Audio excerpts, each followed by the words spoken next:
Kepala Sayyidina Hussein yang dirawat pendeta Nasrani dan batu berdarah tempat meletakkan kepalanya. Sejarah ini dikutip dari sebuah buku yang ditulis oleh Syekh Ibrahim Nasrallah yang berjudul The Traces of Ali Muhammad in Aleppo atau Jejak-jejak keturunan Muhammad di Aleppo.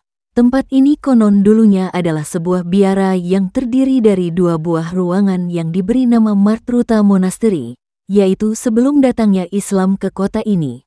Untuk mengenal sejarah dari tempat ini, maka kita harus memalingkan wajah ke masa lalu terlebih dahulu. Setelah tragedi Karbala, ketika rombongan Imam Ali Zainal Abidin As-Sajjad, putra Sayyidina Hussein, dan Zainab, adik Sayyidina Hussein, disertai rombongan kecil berisi wanita dan anak-anak datang dari Kufah dan Karbala ke Syam. Rombongan itu berhenti di kota Aleppo untuk beristirahat di dekat biara ini. Para biarawan dan pendeta dari biara ini melihat dengan jelas sekali ada cahaya yang terang yang keluar dari kepala Imam Hussein yang diarak oleh tentara Yazid yang mengawal rombongan dari keluarga Nabi itu. Kejadian itu terjadi pada tahun 61 Hijriah. Ketika para pendeta dan biarawan itu tahu bahwa para tawanan yang dibawa tentara Yazid itu ialah sisa-sisa keluarga Nabi, di mana banyak dari kaum lelakinya sudah syahid, seorang kepala biarawan itu bertanya, "Kepala-kepala siapakah ini?" "Ini adalah kepala-kepala cucu Nabi, keluarga Nabi, dan para pengikutnya. Celakalah kalian karena sudah memperlakukan keturunan Nabi seburuk ini. Aku akan pinjam kepala cucu Nabi itu biarpun dengan membayar tinggi sekalipun." Bala tentara laknat itu tergiur dengan uang yang ditawarkan oleh kepala biara itu, dan mereka menyerahkan kepala Imam Hussein untuk bermalam di biara.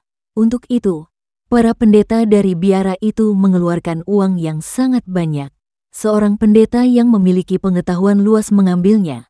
Kemudian pendeta itu membawa kepala suci itu ke tempat ibadahnya, lalu membasuhnya dengan air bunga dan memberinya wewangian. Setelah itu, ia meletakkannya di tempat sujudnya. Ada yang mengatakan di sebuah batu, dan ia pun menangis seraya berkata kepada kepala itu, "Wahai Aba Abdillah, sungguh aku sangat menyesal tidak berada di Karbala hingga dapat mempersembahkan nyawaku untukmu. Wahai Aba Abdillah, kapan saja engkau bertemu dengan kakekmu, berilah kesaksian bahwa aku telah mengucapkan syahadat dan masuk Islam di hadapanmu." Betapa besar penghargaan yang diberikan oleh seorang yang beragama Nasrani untuk kepala suci dari cucu Nabi. Namun, betapa kecil penghormatan yang diberikan oleh kaum muslimin terutama bala tentara Yazid waktu itu kepada sisa keluarga Nabi yang ditawan dan dibelenggu. Pendeta itu berdoa terus-menerus di depan kepala Imam Hussein hingga subuh menjelang pagi, dan kemudian ia memberikan kembali kepala itu kepada para bala tentara Yazid. Sejak malam itu hingga beberapa hari kemudian, darah segar senantiasa keluar dari batu tempat kepala Sayyidina Hussein diletakkan. Dan setelah rombongan tawanan keluarga Nabi itu pergi dari biara itu, kembali pendeta tersebut melantunkan doa-doa rintihan untuk mengenang sang cucu Nabi. Sementara batu itu tetap mengeluarkan darah segar.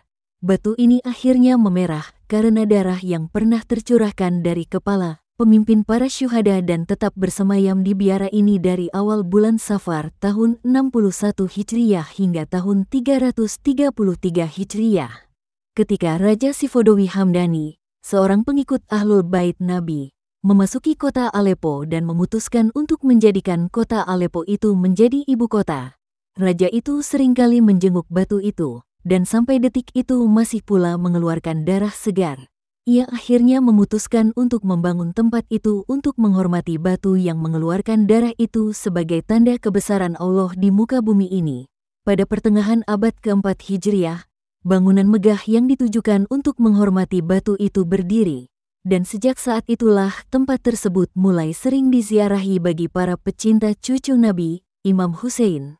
Tempat itu dikenal sekarang sebagai Masjid Al-Nuqtah, atau kurang lebih artinya Masjid Tempat Darah Tercurah. Pada tahun 1333 Hijriah, ketika para penguasa Ottoman, Khilafah Utsmaniyah, menguasai kawasan ini, mereka melarang orang-orang yang hendak berziarah ke tempat ini dan mereka malah menggunakan tempat ini untuk menyimpan amunisi serta senjata selama masa perang.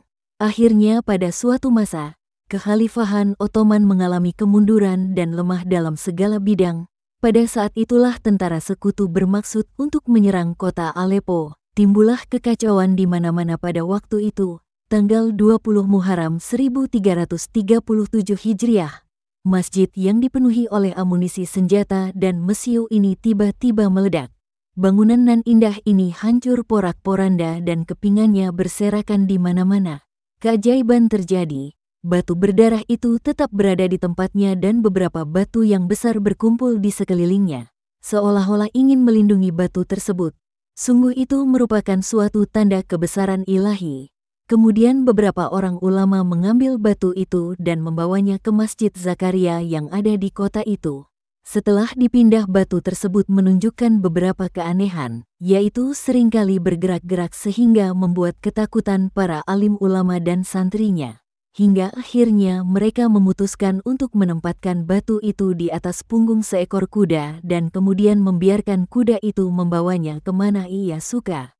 Kuda itu membawa batu suci tersebut ke tengah-tengah kota Aleppo menuju tempat di mana batu itu dulu ditempatkan, yaitu di Masjid Al-Nuqtah yang ketika itu masih dalam keadaan porak-poranda. Karena tempat itu rusak, kuda itu seolah-olah memiliki kehendak sendiri, membawa batu itu ke tempat pemakaman bayi Imam Hussein yang bernama Muhsin. Kemudian batu itu akhirnya disimpan di sisi makam tersebut. Wallahu a'lam bishawab.